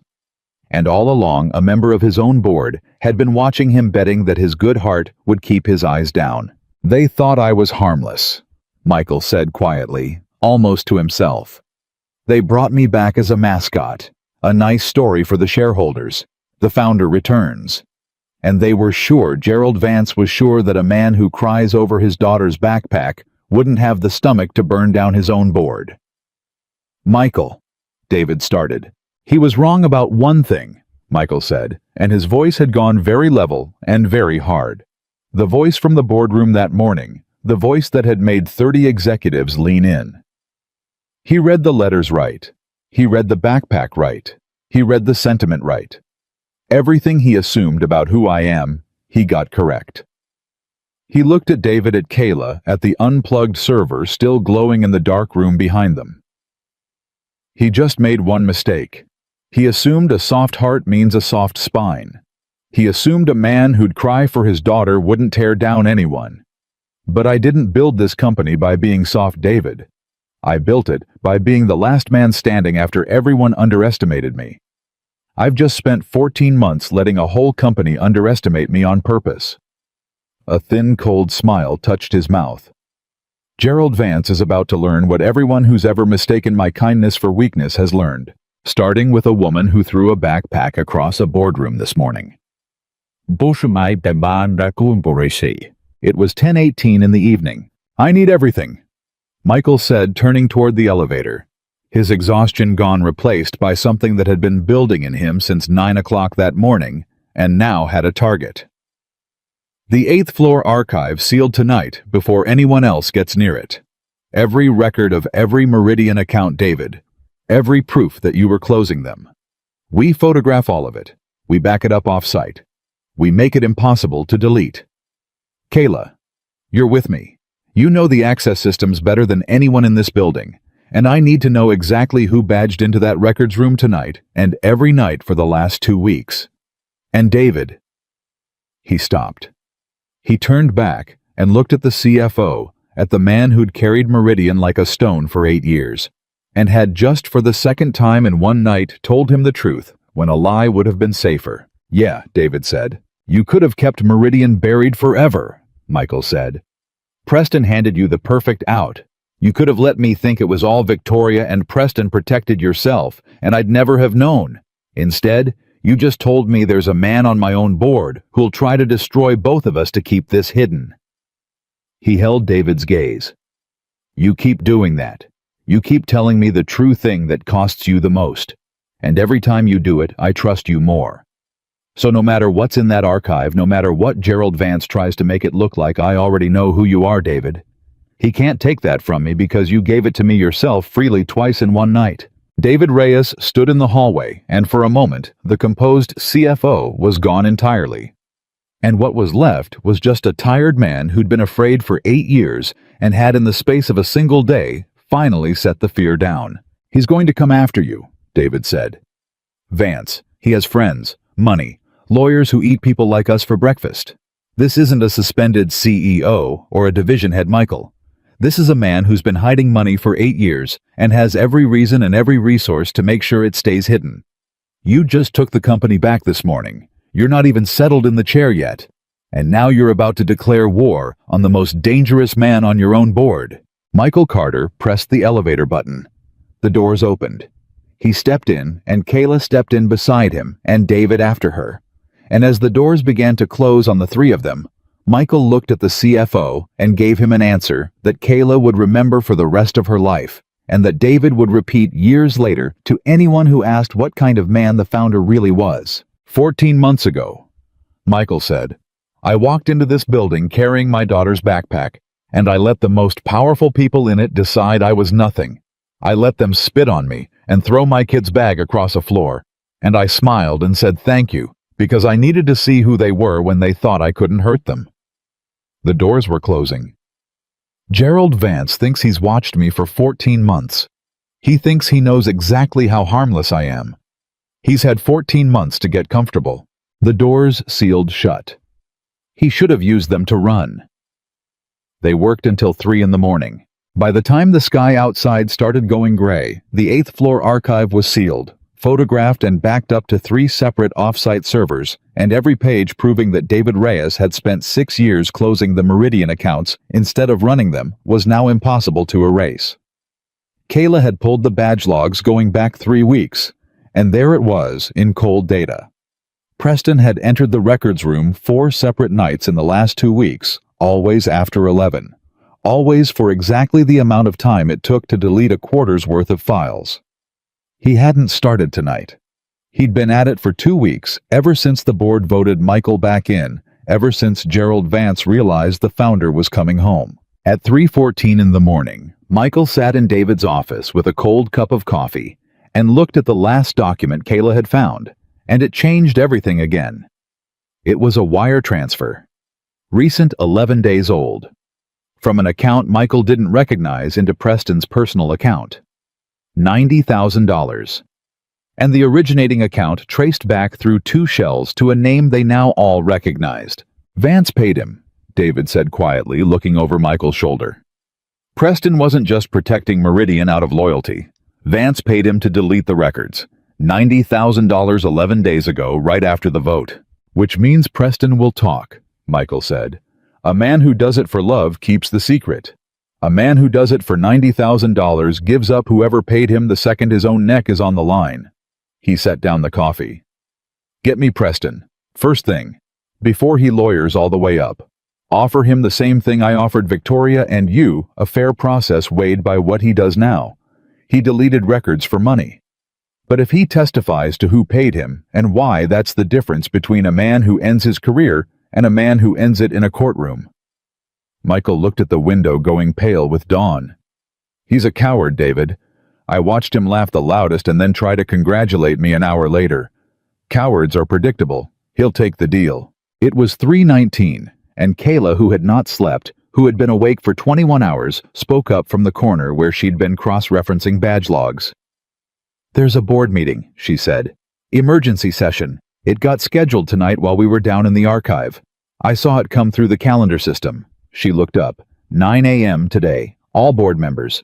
The agenda line says, Review of Chairman Transition and Interim Leadership. The room went still. They're moving on you, David said slowly. Vance is moving on you today. He saw the news last night, same as everyone.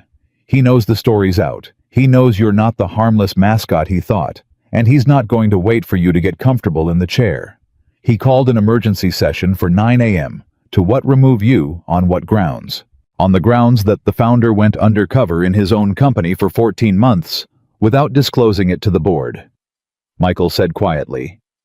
On the grounds that it's erratic, unstable, a liability. That a man who'd pull a stunt like that, who'd let himself be humiliated on what's now national news, isn't fit to chair a public company. He almost smiled. It's not even a bad argument, David. If I were Vance and I wanted to get rid of me before I found Meridian, that's exactly the argument I'd make. Paint the sentimental founder as unstable. Use the very thing that makes people love me, the disguise, the backpack, the letters as evidence that I've lost my judgment. Remove me for my own good. Very clean. So what do we do? Kayla asked. Michael Carter stood up. He walked to the window. It was 3:23 in the morning, and in 5.5 hours, the most dangerous man on his board was going to try to take his company away from him a second time, and Michael found that he was not afraid. He was for the first time in 14 months completely clear. We go to the meeting, he said. At 8:52 that morning, Michael Carter walked into the same boardroom where 24 hours earlier, a woman had thrown his daughter's backpack across the floor. He was not wearing the denim jacket now. He was not carrying the dinosaur backpack. He was in a plain dark suit, and he looked for the first time since the story began exactly like what he was, the man who owned the company. David Reyes walked in behind him. And behind David, to the surprise of every board member already seated, walked Kayla, because Michael had made her the official recording secretary of the session an hour ago, which meant no one could remove her from the room. Gerald Vance was already at the head of the table. He was 70 years old, silver-templed, with the easy warmth of a man who had spent 50 years being the most comfortable person in every room he entered. He rose when Michael came in, and he smiled, and he extended his hand as if the two of them were old friends meeting for lunch. Michael, he said warmly, my God, what a 24 hours you've had. The whole city's talking about you. Come sit, we've got a lot to discuss. I have to say that undercover business bold. Very bold. Maybe a little too bold if I'm honest, which is partly what we need to talk about, but sit. Michael did not take his hand. He walked past it to the head of the table to the chair Vance was standing beside, and he stood there instead, so that Vance had to either sit back down or remain standing awkwardly next to a man who now clearly outranked him. It was 8:54. "Gerald," Michael said, "you called this meeting." "I did." Vance recovered smoothly, settling into the chair to Michael's right. "In light of recent events, the board has some legitimate concerns about, well, let's call it the manner of your return. You have to understand, Michael, from a governance standpoint, a chairman who conducts a secret 14-month investigation of his own company in disguise without board oversight, and then allows the whole thing to explode onto national television, it raises questions. Fair questions. About judgment. About stability. Nobody here doubts your good intentions." He spread his hands, warm, reasonable, a man doing an unpleasant duty.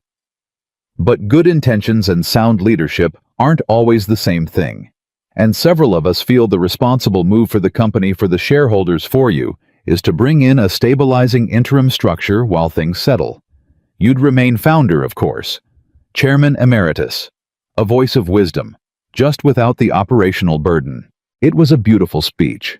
Michael had to give him that. Delivered with real warmth, real concern, the perfect performance of a man reluctantly doing what's best. Half the board was nodding along before Vance even finished. "That's very thoughtful, Gerald," Michael said. "You've clearly given a lot of thought to how to remove me gently." "Michael, no one is removing. I'd like to make a presentation to the board before we vote," Michael said, turning to the table. "Since we're here and since it's a properly called session with quorum, I believe I have that right as chairman. Any objection?" There was a pause. Vance's smile stayed in place, but something behind his eyes had gone alert. "Of course," Vance said. "The floor is yours. Though I'd suggest we keep it brief, we all have. It won't take long."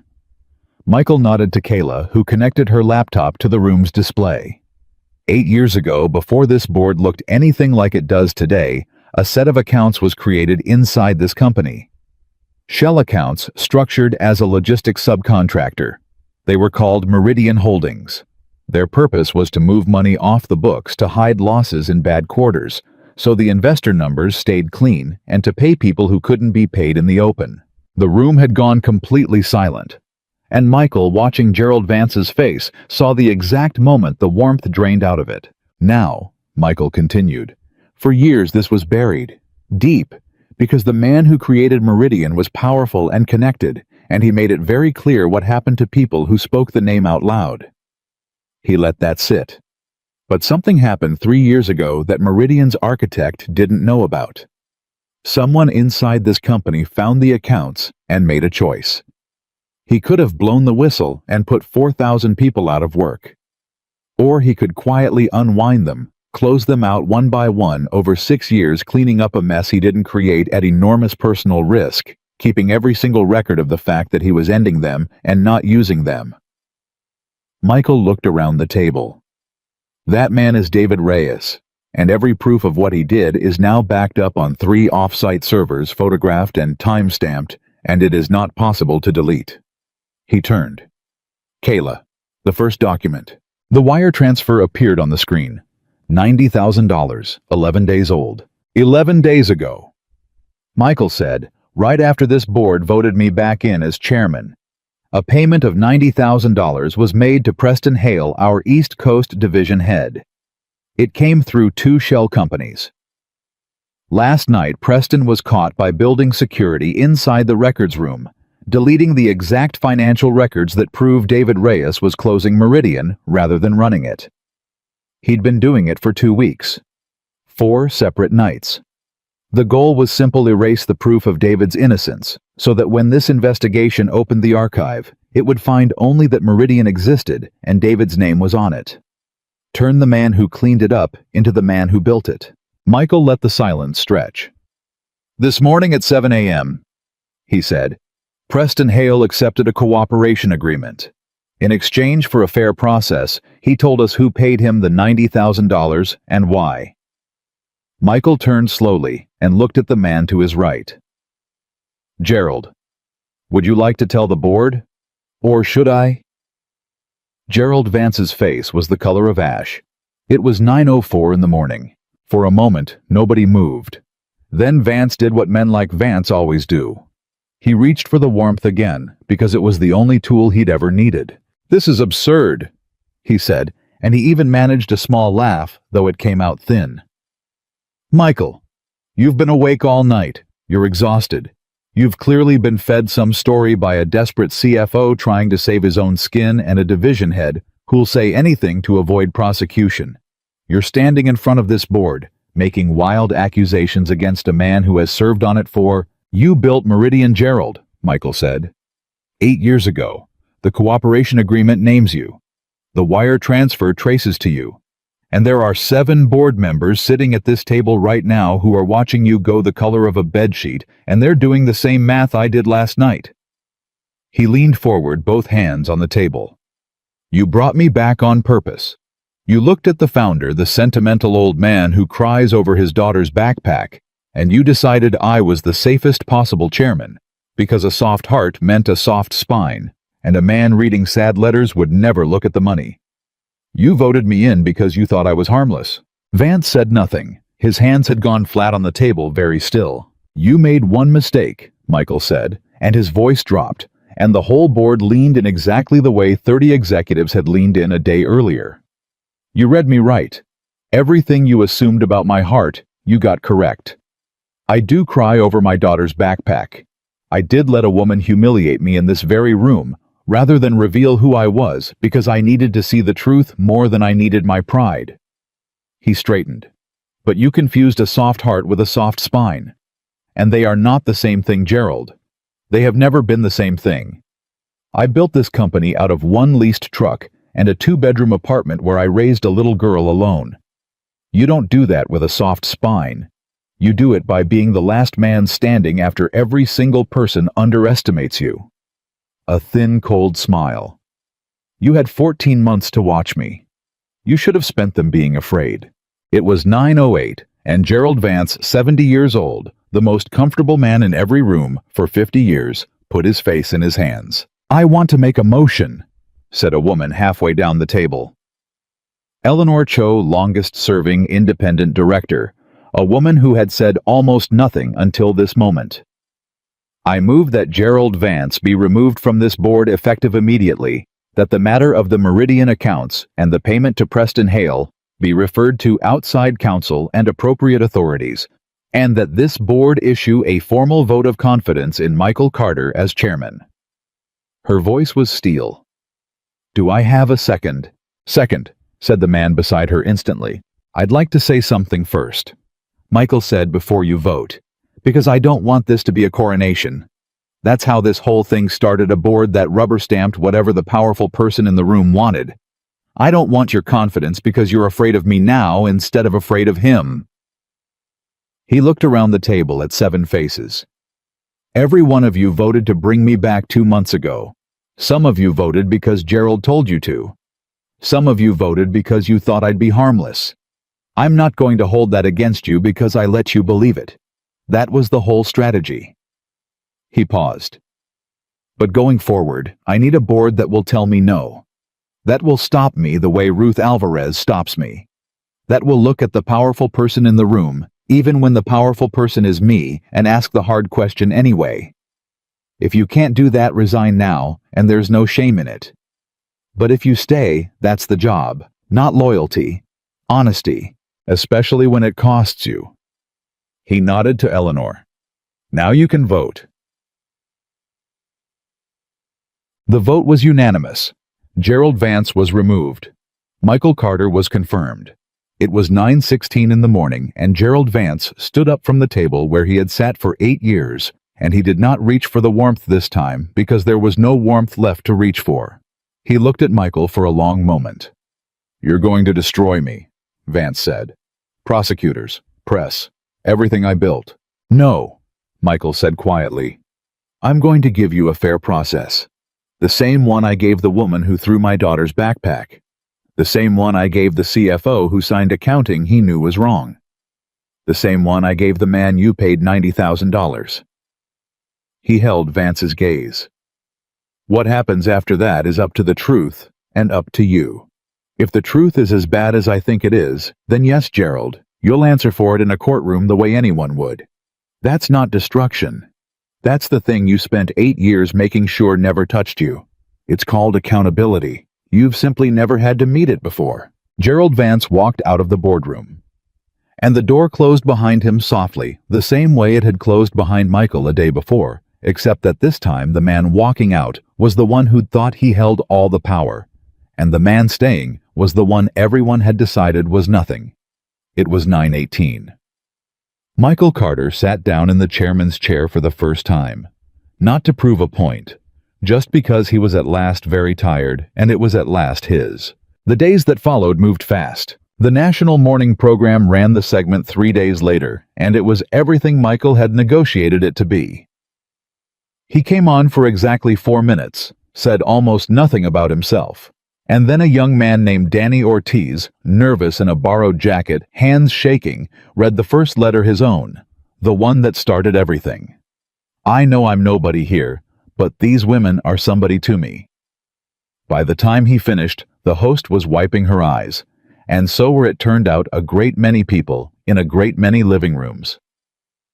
Carla Mendez, the woman he'd written it to protect, watched from her new day shift schedule with her family around her, and when Danny said her name on national television, she wept the way people weep when 14 months of being invisible ends in a single sentence. Rick Delgado, the Phoenix supervisor, was gone and would never work in the industry again. Preston Hale's cooperation held. His testimony, combined with the wire transfer and the archive, turned the Meridian matter over to prosecutors where it belonged. Gerald Vance hired the best lawyers money could buy, exactly as David had warned, and it didn't matter because the records David had spent 6 years keeping were airtight. And the truth, once it was impossible to delete, simply sat there being true, no matter how many lawyers argued with it. Anita Ruiz, the woman from Cleveland whose letter Michael had read aloud in the boardroom, the mother who'd been written up for sitting in a hospital chair beside her sick son, received a personal phone call from the chairman himself, an apology back pay, and a promotion to shift supervisor on the theory. As Michael put it, that a woman who'd been treated that badly and stayed decent anyway was exactly the kind of person who should be deciding how other people got treated. And David Reyes went before the investigation as promised. He answered for the accounting he'd signed in year 2, the wage restructuring he'd made, invisible. Michael testified under oath exactly as he'd said he would about the 14 months, the 411 letters, the 6 years of quietly closing Meridian, the folder David had brought to the boardroom with his own name in the evidence. The investigation weighed a man not by whether his hands were clean, but by what he'd done when it counted. David kept his job. He also, at his own insistence, took a demotion in title and a cut in pay, because as he told Michael, I don't want to walk out of this looking clean. I wasn't clean. I want to walk out of it looking honest.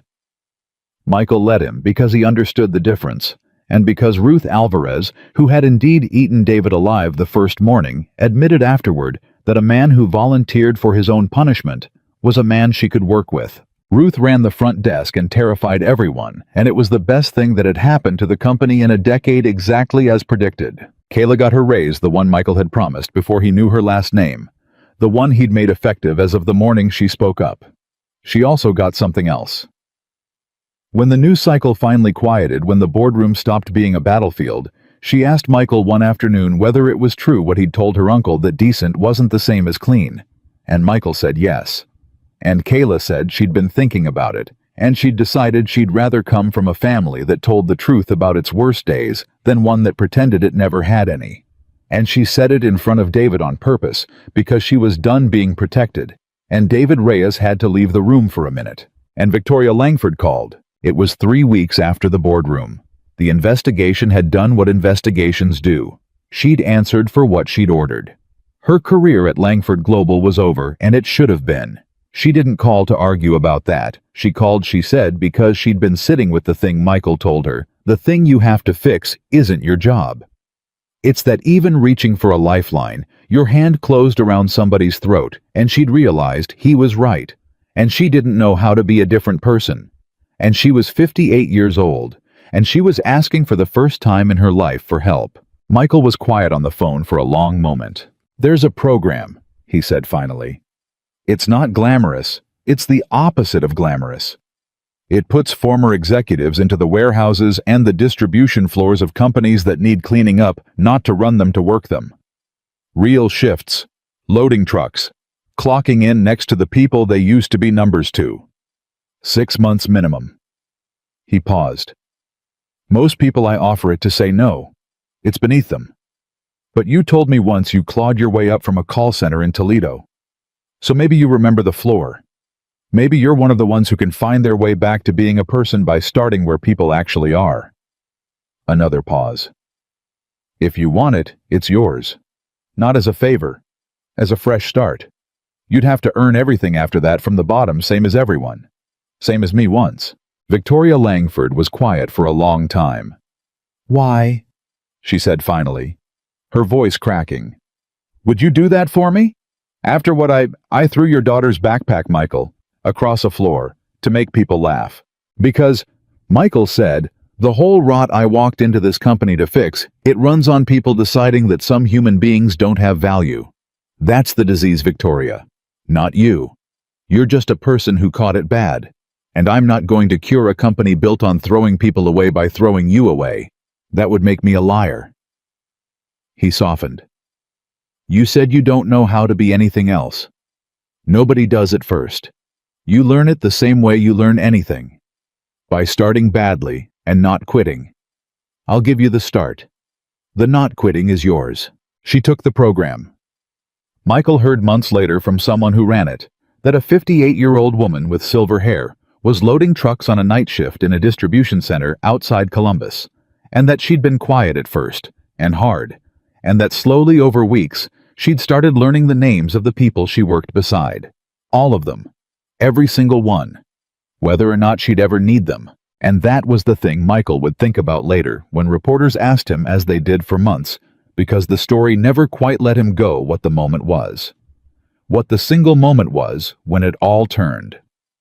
They wanted him to say the boardroom, the reveal, the line about the soft spine. They wanted the dramatic beat, the founder rising up, the empire changing hands. Michael never gave them that answer.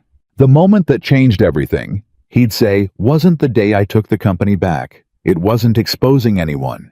It was a small dinosaur backpack that my daughter packed for me because she was 6 years old, and she heard me on the phone the night before, and she was worried her daddy might have a hard day. And he'd stop, and the reporter would wait for more. And there wasn't more, because that was the whole thing. That was all of it. Because here is what Michael Carter understood that Gerald Vance never learned, and Victoria Langford spent 58 years forgetting, and a young man named Danny Ortiz knew in his bones, without ever being taught, the measure of a company, of a person, of a life, is not the number at the bottom of the page. It is not the title on the door, or the size of the office, or the balance in the account. It is one thing, and one thing only.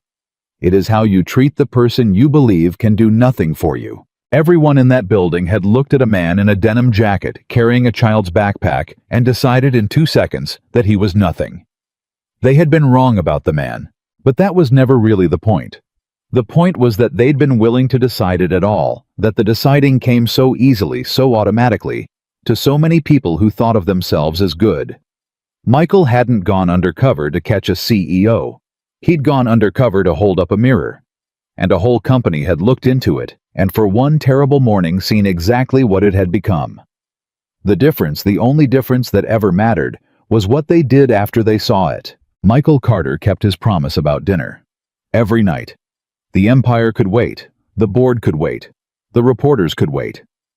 At 6 o'clock, no matter what, he went home to a small kitchen and a small table, and a little girl who did not know or care what a chairman was, who thought he was the strongest daddy in the world because he sat on her floor when she had nightmares, and who had on the hardest morning of his life packed him a granola bar and a drawing and a plastic dinosaur to protect him. And it had.